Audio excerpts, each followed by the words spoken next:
Good morning, everyone.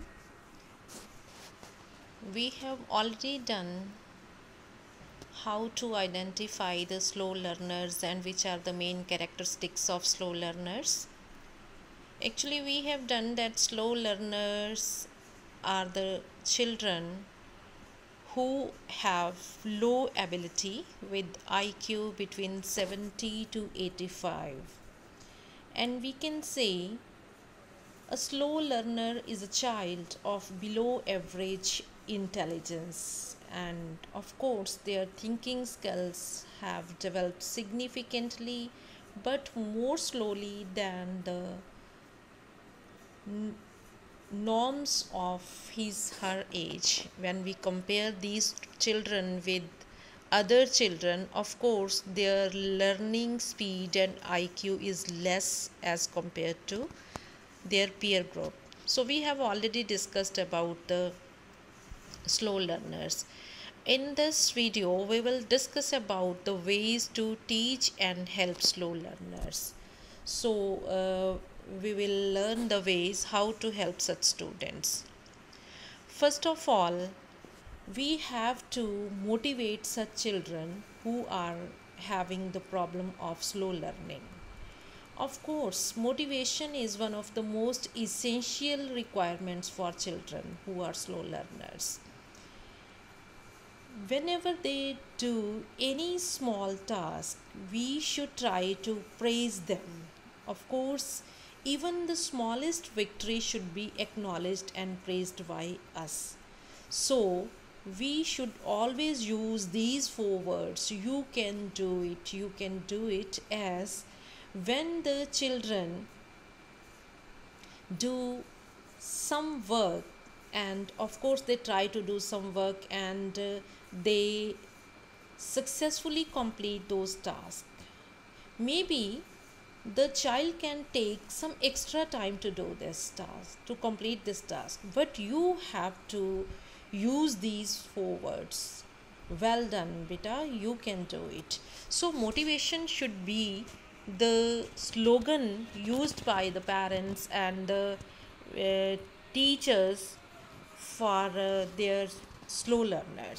So even when they try to complete the assignments, and of course they complete some type of academic exercises given by the teachers, and then of course such children should be applauded and they should be praised by their parents and their teachers.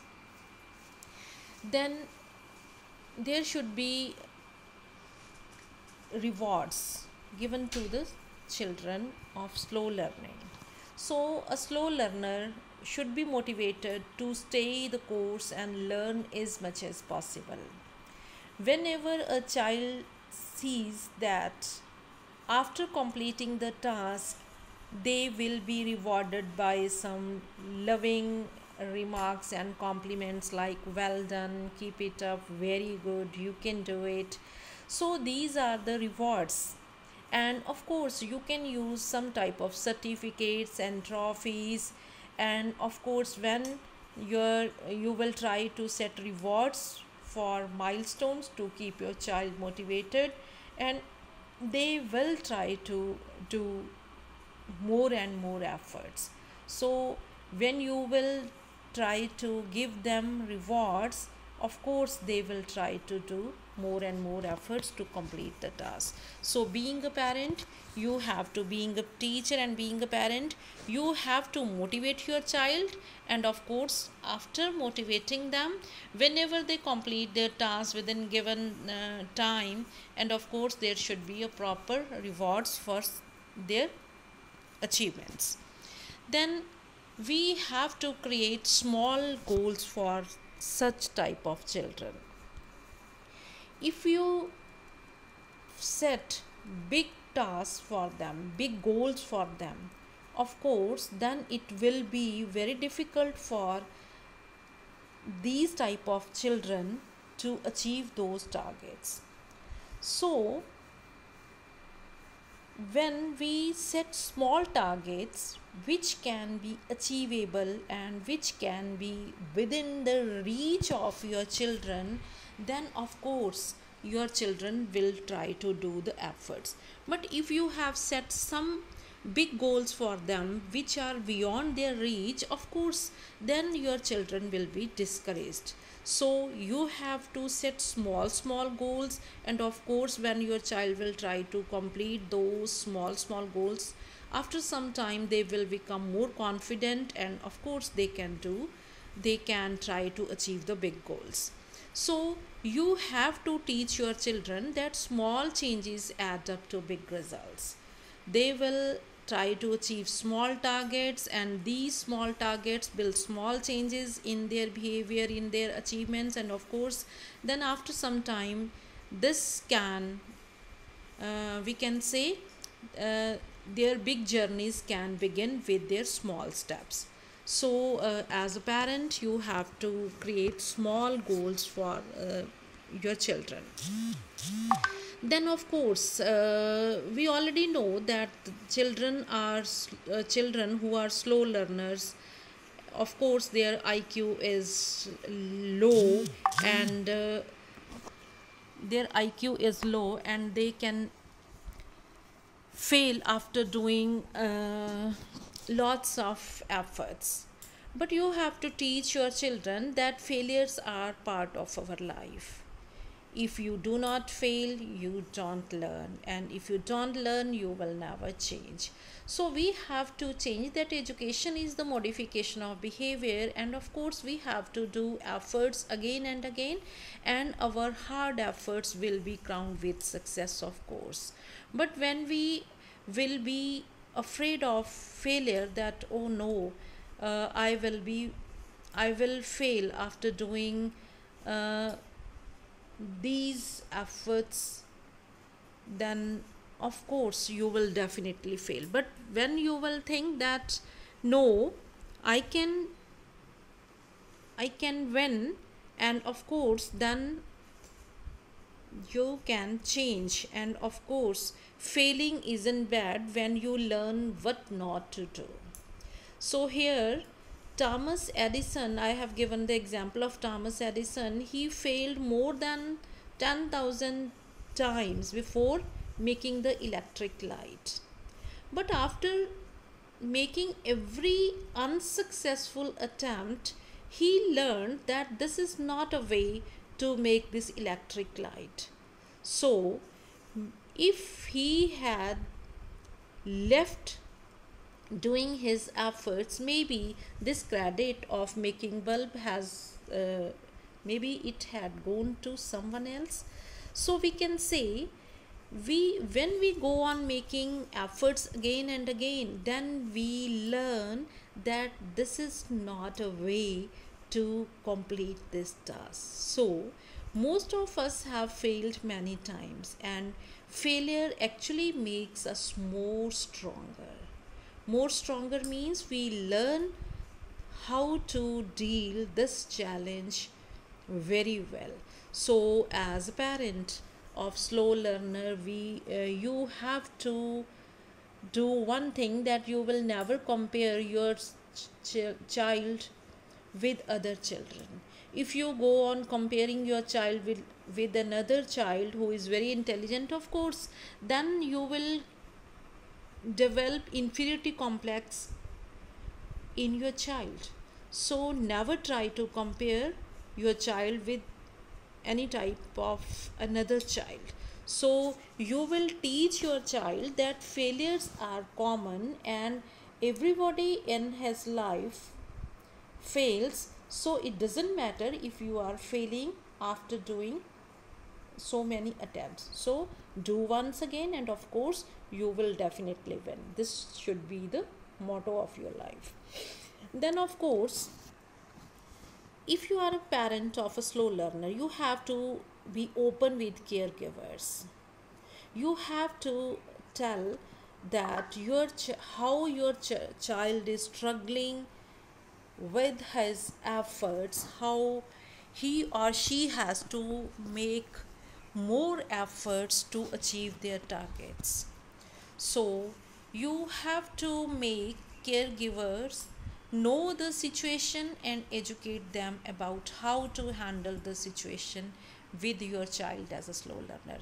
So you have to be open with caregivers about your child, about their strengths, about their weaknesses, about your strategies to deal uh, with their pace of slow learning. So you will not try to conceal anything uh, from the caregiver. You have to be open with caregiver, and of course you have to tell about the problems of behavior also, and you have to discuss about the strengths, weaknesses of your child with the caregivers. Then of course you have to be patient. If being a parent of actually being a parent of slow learner is becomes sometimes very difficult. Sometimes you get angry, sometimes you feel discouraged and confused how to deal with this child, but you have to be patient. If you are getting angry and you are going on screaming at your child and shouting at your child, it will not bring positive results, it will not bring desirable results. Your screaming, your shouting will make the situations worse. So it will only demotivate your child.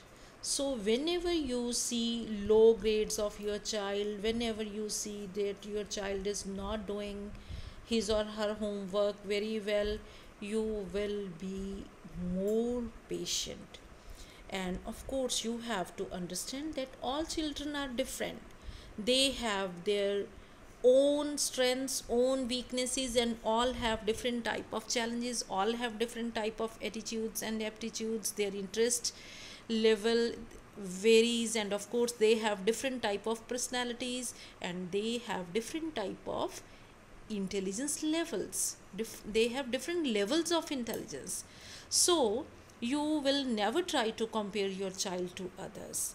If you will do this mistake of comparing your child with to other children, then of course it will demotivate your children.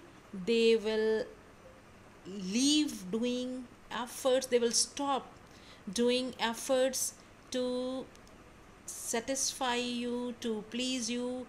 And of course you have to understand that your child is having his her unique personality and unique talent, and of course let them build their character and career all by themselves. You will never try to pressurize your child to be like someone else. So this is the major mistake which some of the parents do. Then of course in our home we have to keep space for aids.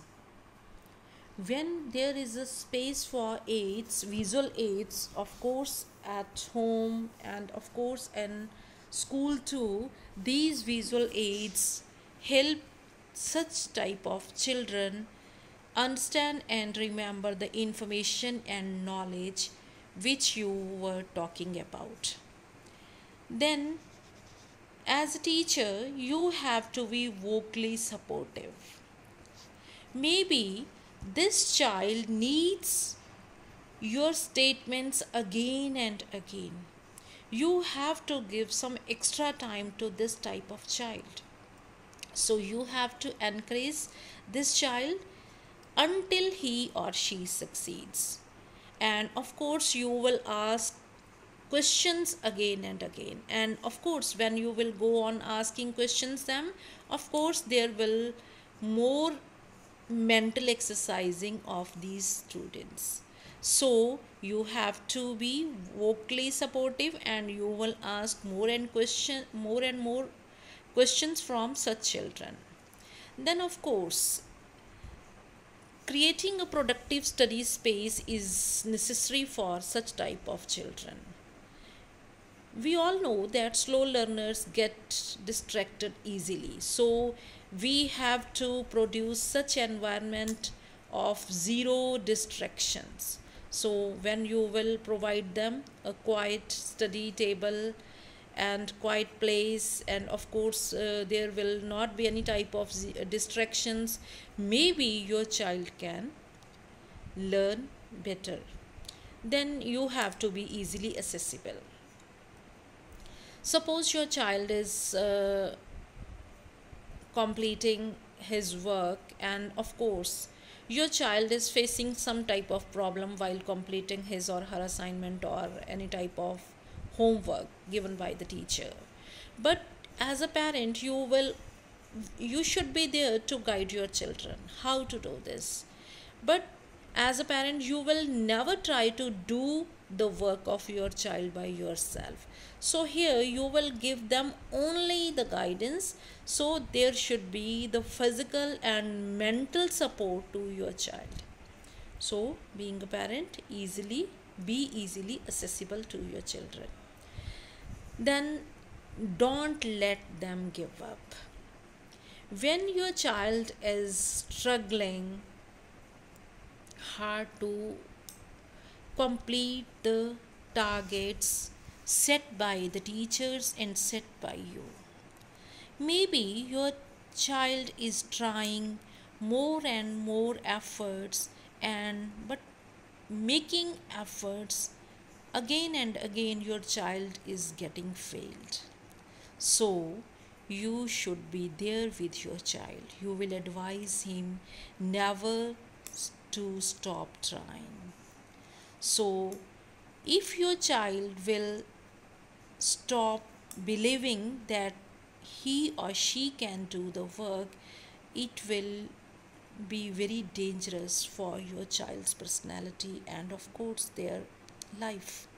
So you will teach them never give up because great things take time. As a slow learner takes some extra time to understand the concept, maybe all the students in the class, they can easily read out the instructions given on the board, but a slow learner can take extra time to read those instructions. Maybe his reading speed is slow, maybe his writing speed is slow, and sometimes we when we give them to do the to do work again and again, and of course they feel exhausted while doing the same work again and again, and of course when they fail while making their efforts, of course then they will naturally want to give up. But give them some break, and of course this break they need, and you will always be there, and of course you will say your son and daughter, no beta, this time you can do, this is the way how to do, and of course you have to teach them this lesson. Then being a parent and being a teacher, actually maybe parents sometimes they will not label their children, but some of the teachers label some students as a slow learners, hyper distracted. So if you will label these students with such type of captions, with such type of names, then of course they will start thinking that we can never learn things very well as their other classmates learn. So as a teacher, you have to be supportive all the way. You have to motivate the students that no, you can do in a better way if you will do again and again. Then as a parent, you will never try to be overprotective. Actually, overprotective parenting is very harmful. Overprotective parents want to protect their children from hurt, pain, unhappiness, or any type of harm. So while doing this, they want to protect their children, and of course they never allow their children to do their work by themselves. They always uh, are there to tell them how to do. So if you are there to tell how to do this work, maybe your overprotective parenting can make can will it will never let your children make self dependent. So real protection means teaching children to manage risks on their own. As a parent, you will never try to protect your child from unhappiness and pain. Of course, they have to go through pain. They have to work for more and more hours. They have to do more and more efforts. And sometimes they can be exhausted, they can be unhappy. But if you go on overprotecting them, then it will be very harmful. So if you want to make your children self dependent, then let them do their efforts by their own ways. Then of course, when we try to teach a child thousand times and the children doesn't understand, maybe the child can be slow learner. So if a child cannot learn in the way a teacher teaches, then of course the teacher must think that which type of method should be there to teach this child. So here the teacher has to choose the method, choose the strategy according to the mental level of that particular child.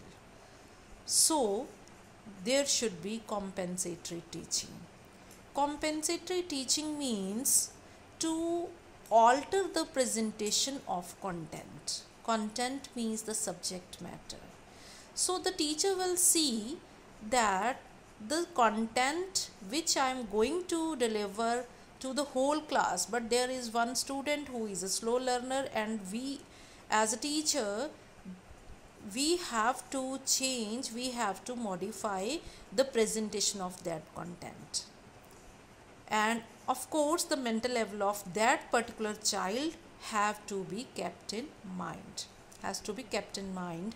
So we have to understand a student's fundamental weakness or deficiency, where the flaw lies, where the problem lies. So we have to give individual attention to that particular slow learner. This is the compensatory teaching. Then remedial teaching. Remedial teaching means we have to find out alternative approaches for the regular classroom teacher. Remedial teaching is the use of activities, techniques, and practices to eliminate weaknesses or deficiency. Eliminate means we have to remove the problem or the deficiency or the weakness of the slow learner. And of course, we have to practice, we have to give them technique of drill and practice. When the children of when the children who are slow learners, they will be given the exercises to do again and again, and of course they will practice things again and again, then this will be very helpful for such students. Of course, in the routine class, routine normal class, the teacher will try to teach the whole class with a different type of technique. That technique will be according to the average students. Of course, here in the normal class, the teacher can identify this is the slow learner, but the teacher cannot use different type of strategies to teach slow learners in the class of normal students, average students. Of course, the teacher has to give some extra time to such students. So this is the remedial teaching. Then taking a look at instructional strategies. Not any single technique or set of techniques is sufficient teaching the slow learners. Actually, as a teacher, we have to invent different type of instructional strategies to deal with such students. I have experience of dealing with such students. Actually, I used to teach in a school, and there were uh, some students, maybe about 20 students, who were assumed that they will definitely fail in the subject of English. uh, the concept was not very clear, the knowledge of tenses was not uh, acquired by the students. So I made a different group of these students, and then I gave them a test, and of course I formed different type of groups, like the test of 10 marks was given to them, and of course some of the students who got below 2, means 0 to 2 category was one, then 3 4, some of the students got 3 and 4 marks, then it was the another category. So I made 5 groups in the class, and then of course I use different type of strategies to deal with such students. Of course, I motivated them a lot. Uh, I try to make my content very interesting, very easy according to their mental level. Of course, I simplified the syllabus, and of course I didn't focus on completing the whole syllabus, and it was only 60% syllabus. And after some time I observed that there were some students. Actually, I asked them to compete in their own group, means there were some students who were in the group of 0 to 2 marks. So when the students thought, oh, we have to compete with these students, so they thought that these students are, of course, of their same mental level. They started trying efforts, and of course the students who were considered in 7 to 8 marks, so of course their competition was in the same group.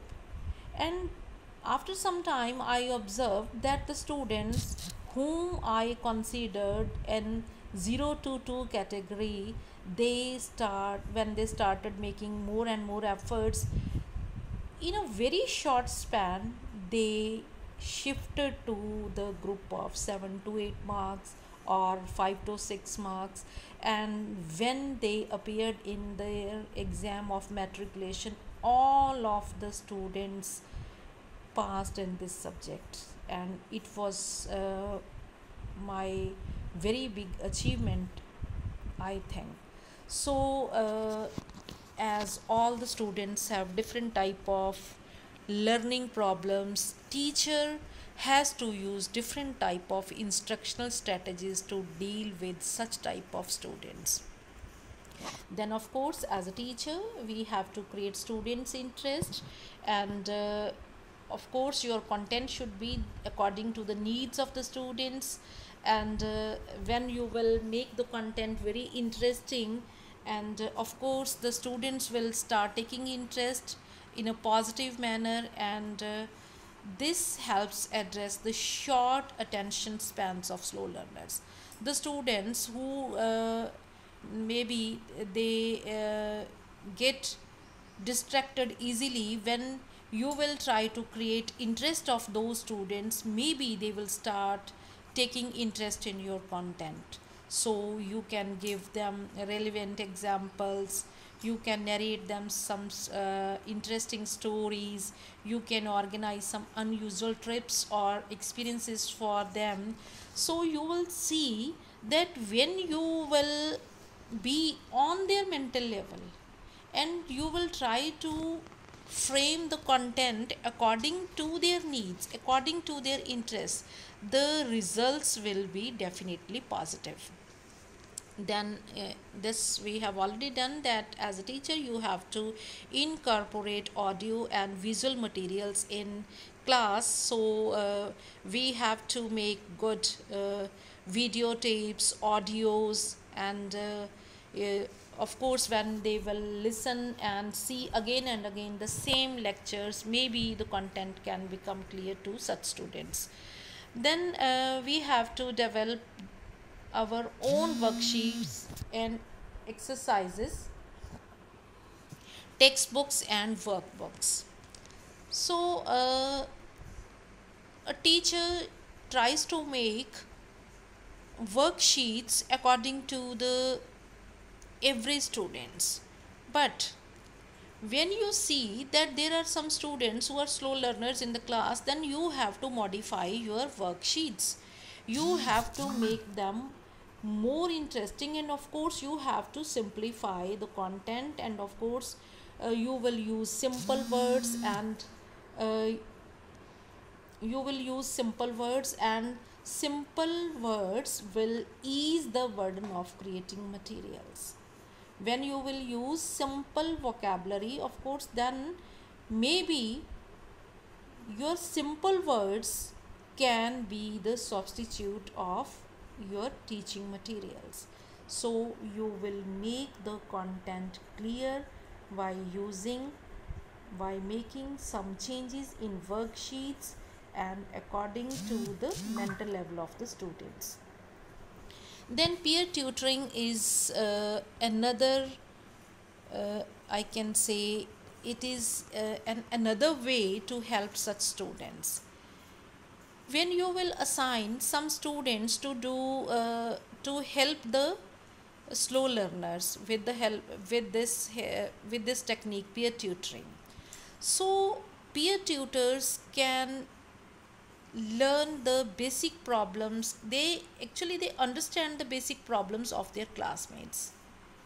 They are the same age mates, and of course they can understand that this should be the way to make the concept, to make them understand the concept.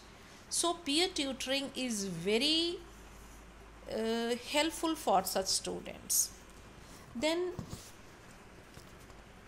as a teacher we will never forget to teach basics. Sometimes we think that the student is in 10th class now, and he or she may know all the basics of ninth class, basics of mathematics, basics of language, basics of science. But it does not mean that if the student has uh, completed the course of ninth class, so all the things has been learned by the child. So just because you covered it, it does not mean that you have learned it. So being a teacher, you have to keep in mind that while delivering your lecture, while of course while making your teaching learning interactive, you will observe that there are some students who are not understanding your contents. Then you will be aware that of course the basics are not clear to such students, and of course then you will try to give them your assistance. Then I have already told you that while dealing with such children, with such type of students, you will never focus on completing the whole syllabus. If you go on completing the whole syllabus, maybe it will be very big burden for such type of children. So you have to make the content less in quantity, and of course you have to make the content very simple, and you it should be very easy. It should be according to the mental level of the students, and it should be according to the needs and interests of the students. Then maybe the students can start taking interest in the content which you are going to teach them. So you will never try to focus on completing the whole syllabus. So here are some references of some slide shares which I have used when I was making this lecture. Thank you so much. Hope I have now made you to understand the tips and ways to deal with such students. Thank you and stay safe. Thank you so much.